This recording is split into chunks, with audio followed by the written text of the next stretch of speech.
நீங்கள் யார் பக்கம்? கிறிஸ்து இயேசுவின் பக்கமா அல்லது அந்தி கிறிஸ்துவின் பக்கமா? நான் ஜீசஸை அந்தி கிறிஸ்து என இனம் கண்டுகொண்டோம் என்று அறிந்தவுடன் ஜீசஸ் ஆடி போய்விட்டான். அட்டகாசமாக செழிப்பின் உபதேசம், ஆட்ட கலாச்சாரம், விக்கிரக ஆராதனை, நடன ஆராதனை, அதிகார கட்டளை, தள்ளு சாகசம், அந்நிய பாஷை, வார்த்தை மந்திரம், இப்படி பலவிதங்களில் கிறிஸ்தவர்களை வஞ்சித்து பெயர் பெற்றவன் வாடி போய்விட்டான். ஆனால் அதே நேரத்தில் சாத்தான் இதையும் தனக்கு சாதகமாகவே எடுத்துக்கொண்டு இதன் மூலம் கிறிஸ்தவர்களே இல்லாமல் போகும்படி ஆக்கிவிடலாம் என்று வெற்றி சிரிப்பு சிரித்து கொண்டிருக்கிறான்.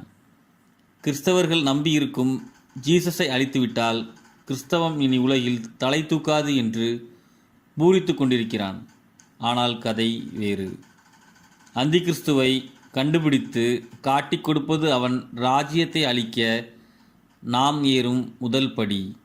கிறிஸ்தவத்தையே அழிக்க அல்ல, இயேசு கிறிஸ்துவை தெய்வமாக கொண்ட அசல் கிறிஸ்தவத்தையும் அந்தி கிறிஸ்து ஜீசஸை தெய்வமாக கொண்ட போலி கிறிஸ்தவத்தையும் பிரித்து பின்னர் போலி கிறிஸ்தவத்தை அழிப்பதே அந்தி கிறிஸ்துவின் ஆட்சியை முடிவுக்கு கொண்டு வர நாம் ஏறும் கடைசி படி.